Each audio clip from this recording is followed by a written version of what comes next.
The detective sergeant said that we're not going to charge her for anything. Okay. I'll have to do some more research on that. Hi guys, how's it going? Welcome back to my YouTube channel. I apologise for the sound and for the lighting as well. We're literally just about to travel to go and see my family, so I thought I would just quickly pre-record something before I go down. This is really quite important, contrary to the dog who has sat on me. The last time we heard about Kevin Frankie, it was not a good time at all. We actually learned that Kevin was going to press charges on the eldest daughter, Sherry Frankie. She had to go into the home and she had to go and collect some belongings for the two siblings that she was actually looking after temporarily. Now learned that all four of the children are in state custody, and Kevin Frankie right at this very moment is going to be fighting for full custody. The child welfare portion of the case is going to be sealed, like I covered in the last video, but then the crime element concerning Jodie and Ruby especially is going to be open. If you can hear any whining whatsoever, that is coming from my dog. Now, with all this being said, Kevin also then wanted to sue the police because he somehow believes that actually Sherry was trespassing, that she was committing a crime by taking like what was the kids and things. He says that like an electronic journal went missing. Has been some footage which has been released by the Springville Police Department showing Kevin putting boxes into the car and once again questioning whether or not he could charge his daughter. So I'll play it to you right now. There you go.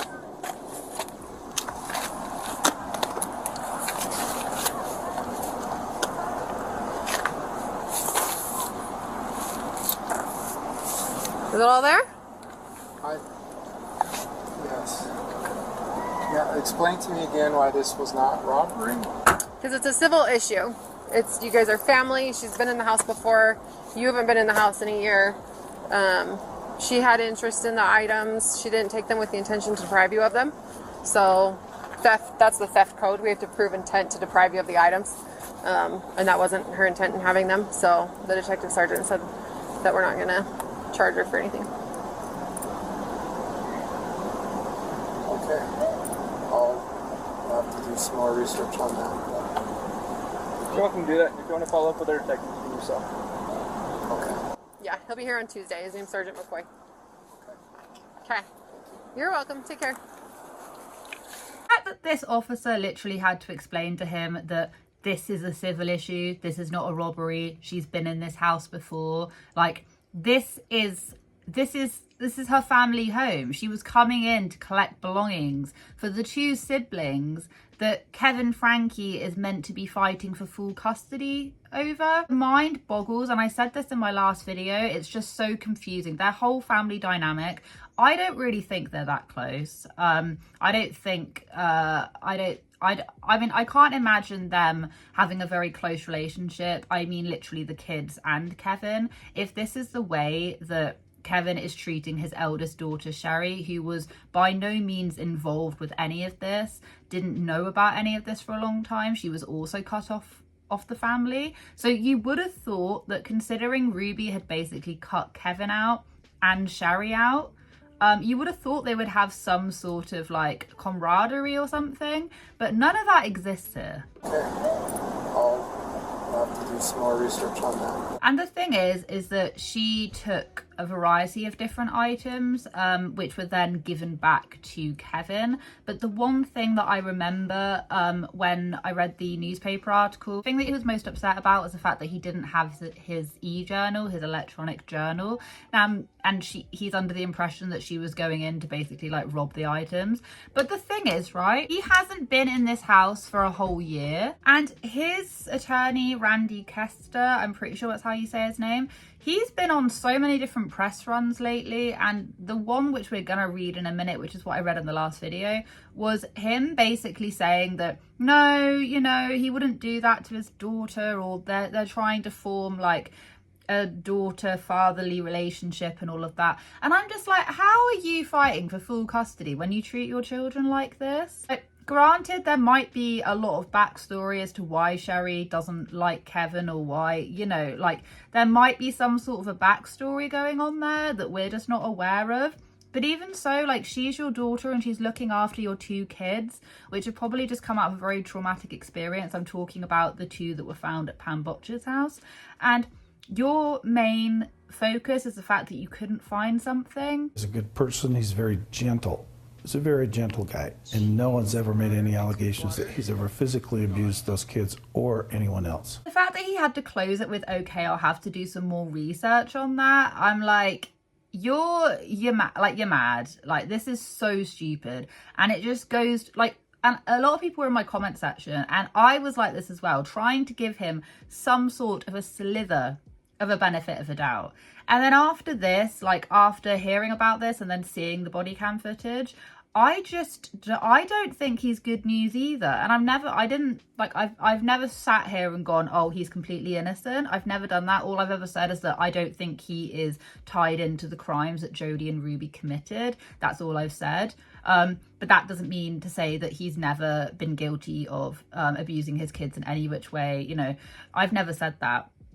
But the thing that most baffles me is the fact that he was given a slither of a benefit of a doubt by quite a lot of people, myself included, who thought, well, maybe he's just, you know, maybe he really was kicked out of the house, maybe he was really brainwashed. But then to turn it around and to do this to your own daughter, who is literally like trying her hardest to bring the family, like bring her siblings back together and things, it's just absolutely sickening. And then to close it off with, okay, I'll have to do some more research on that. Well, he did in fact go away, and he then wanted to then start suing the police based off of the police records that I read out in the one of my past videos on this. The article reads, I explained to Kevin that the door was breached when SVPD served a warrant on the home earlier that week looking for juveniles. Now, when they're talking about this, they're talking about the day that they realised that Pam Botcher is the president of the Connections classroom, who is also like extremely pally with Jodie Hildebrandt, who actually used to have the kids come round to her house to do like housework, chores and yard work and stuff, which is already side-eye. That's the reason why they had to break into the house, because they then realised that the kids weren't there. Those juveniles were found to be in the care of Pam Botcher, a woman listed as a team member. As for the items reported missing from the home, Kevin's daughter brought them to the police station to be handed over to Kevin. In the box was 3 tablets, 3 cell phones, 3 camera GoPros, a stack of written journals, 3 passports for Kevin, Ruby and another child, the officer's narrative stated in the report. According to police, Kevin wanted to have his daughter charged with theft for taking some hard drives out of the house, as stated in the report. See, I thought it was...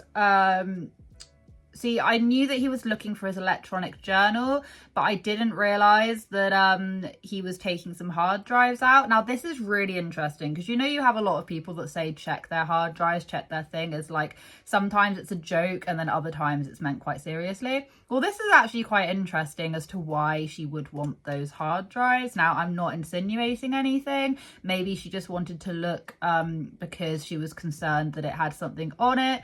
Maybe not in relation to Kevin. I don't know. We weren't there. We don't know what her thought process is, but just my own kind of speculation, I would, if your mother is being convicted of this sort of stuff, then you'll obviously want to try and go and get any evidence. But why Kevin is being very cagey about those hard drives is another story. Exchange between officers and Frankie is roughly 1 minute long. Officers exit the Springfield Police Department with 2 boxes of items, and Kevin is waiting outside with the trunk of his car open. Okay, so apparently he was not allowed, or he didn't go into the house. It doesn't say he wasn't allowed, but he didn't go into the house, so that's interesting. 2 News had previously reached out to Kevin Frankie's attorney, Randy Kester, regarding the Springfield police reports regarding this burglary call and wanting to pursue charges against his daughter. Now, this is what I was trying to get at. This is his like press runs that he's been doing at the moment. Kevin didn't do either. He and Shari are working together on bygones and resuming a loving and healthy father-daughter relationship. I mean, Kevin didn't do either, meaning maybe he didn't actually press charges, and maybe he hasn't sued the police the way that he's wording it. Maybe he didn't do it, but we can very, very clearly see that that was what was on his mind originally. Kevin is still trying to understand and correct the upside down world that was dealt him. It's a lot to deal with all at once. dealt him. What about the children? Like, the thing is that I feel a hell of a lot more worse for Sherry than I do for Kevin. Do you know what I mean? Like, he's like, I just don't think he has any empathy. I'm so sorry. My camera is just not cameraing today. Following the child welfare case being sealed by a judge last week, 2 News also reached out to Kester to see if he'll reschedule a previously scheduled interview, which was cancelled the morning before 2 News obtained the police reports regarding Kevin Frankie. Now, this is interesting. I don't know if Randy Kester will come back and do another thing. Maybe he will, maybe he won't. I think a lot of his interviews, he can't really say a lot. He's bound to contracts and to, you know, he can't say that much. We're not going to be discussing the children. And even when he is probed questions that he could answer, he doesn't really answer them. So to be honest, I think the whole point of him doing these press runs is just to show that, you know, just to show like a presence. Like, even if it's not Kevin Frankie, it's showing like a representative. It's just giving presence rather than actually adding anything to the conversation, which is kind of the way that I think about it. But that was very clever in the way Kevin didn't do it. Maybe he hasn't, but the intent was there. We saw it in the police report, and now we've seen it on the body cam footage. This has been ultra short and sweet because, like I say, I've got to head off.